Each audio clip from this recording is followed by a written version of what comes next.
I want to announce to you that the opportunity that's coming your way today is a rare one.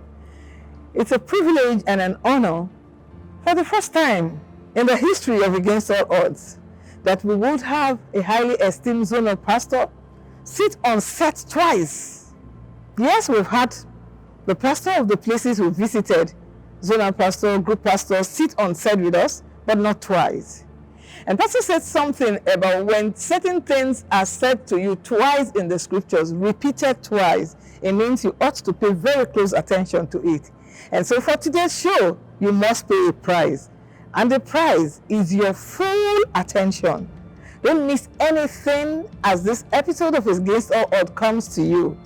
Because again, if the Lord is causing a highly esteemed zonal pastor, the esteemed Pastor Frank Owokere, to stay on set twice, for me, I already know that it's a promotion for me. I've been elevated, like it or not, yes. If you were with us last week, it was a victory story as the man of God, being called of God, wholeheartedly accepted the call. And there was mockery in certain quarters. But yes, in 4 years, the Lord confirmed the calling that was upon his life.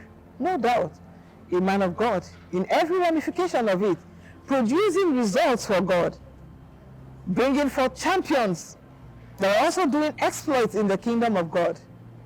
But what happens when a man of God comes face to face with oppositions, not just in the quarters that are outside of him, but right within his own quarters, in his body? Is a testimony, one that you must hear. And of course, once a champion, always a champion. Esteemed Pastor Sir, it's a real privilege for me that I've had you on set before, and I have you right again here seated with me. I'm greatly honored, and I'm grateful to God for the opportunity you gave to us to come to Eket, to have the world have a share of the great and awesome things that the Lord is doing in your zone. Thank you so very much, sir. Thank you so much. And I want to once again thank man of God, my pastor, my coach, my life coach, my model. You know, he's been so much of a compassionate teacher to me. And Pastor, I love you. I love you so much. Thank you so much, Pastor. You know, you said something about preservation. The last Yes, yes, episode, in the last yes. episode. And why it got to me is those were the words Pastor spoke to me before I had a challenge. Now, most times we have meetings with our pastor after the normal IPPC, ICLC. He has some meetings with the senior pastors, and it's always an opportunity for a lot of senior pastors to have one-on-one meetings with him. This was just after I was being made a zonal pastor. So we had a meeting, and in that meeting, he gave me a chance to address other senior pastors. And after the meeting, I had a seed for him. He held my hand. So we walked some distance. And while we walked, he turned around to me, looked at me, and said, "Your life is preserved." Nothing had happened to me. Nothing. For me, I was like, preservation. But I held on to that word. 2 weeks after that, I was back here in Akwa Ibom. And that day, I went out with some security personnel that were working with me.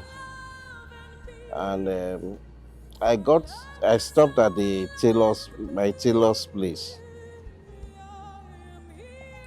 You know, normally artisans, their way of behaving, give a time and they don't. So I got annoyed with him, and just after expressing so much annoyance, I just something I wave. I felt dizzy. So I told him I was going. His office is on the first floor. So as I was walking down the steps to leave, I noticed I couldn't really carry myself well. But I got down, got into the car. The security guys were wondering what was wrong. I said, let's go. Now I used to have this high blood pressure. My blood pressure goes up, and at times I'm not a drugs person. So even when I have to take those drugs, I may just take it once or twice and that's it. I prefer speaking to my body, no, no, on the word. Beautiful. So I happened to check my blood pressure. It was high. So I started looking for the drugs. The particular drugs I was taking then, you couldn't find them around easily. So in all the shops I checked, I couldn't get them. I came back to the office. When I got to the office, I sat down. For the first time in my life, I couldn't get up. So my staff and a few people that were around me were like, Pastor, what's wrong? That particular day that thing happened, I just finished attending a Rhapsody strategy meeting, and I was putting my faith to work for 1 million copies of Rhapsody. So I was fasting. So I locked myself up and I was making declarations, prophesying, declaring. I don't know why I was inspired to fast, but I was fasting. The next thing, I had a knock on my door. I locked myself up, and one of our pastors that drove him said, Pastor God, please come. Pastor Ma, please come. Pastor wants you. I came from my office, went upstairs to his own office. Walking in, he was sitting on the chair and was like, he couldn't get up. I said, get up. He tried to move himself, couldn't get up. Meanwhile, he walked into the office, couldn't get up. That was how the whole drama started. All of us, we went into tongues. I called a medical doctor that I very well know, and he said, okay, bring him to Ibon Clinic.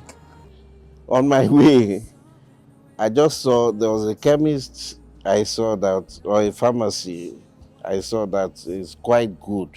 People say, if you don't get drugs anywhere else, if you could get it from there. So I just stopped.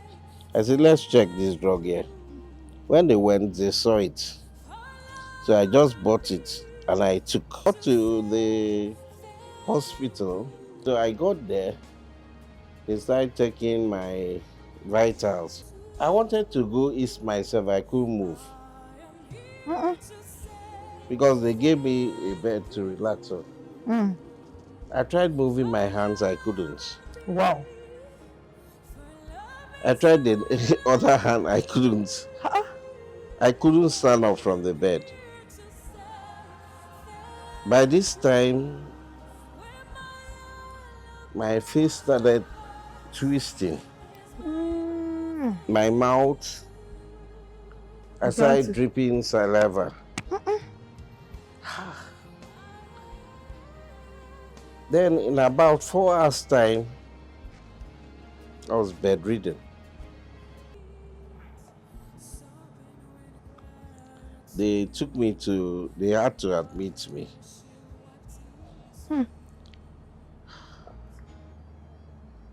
At this time I couldn't say I was going anywhere again. So you couldn't even move anymore. I couldn't move. I couldn't even talk.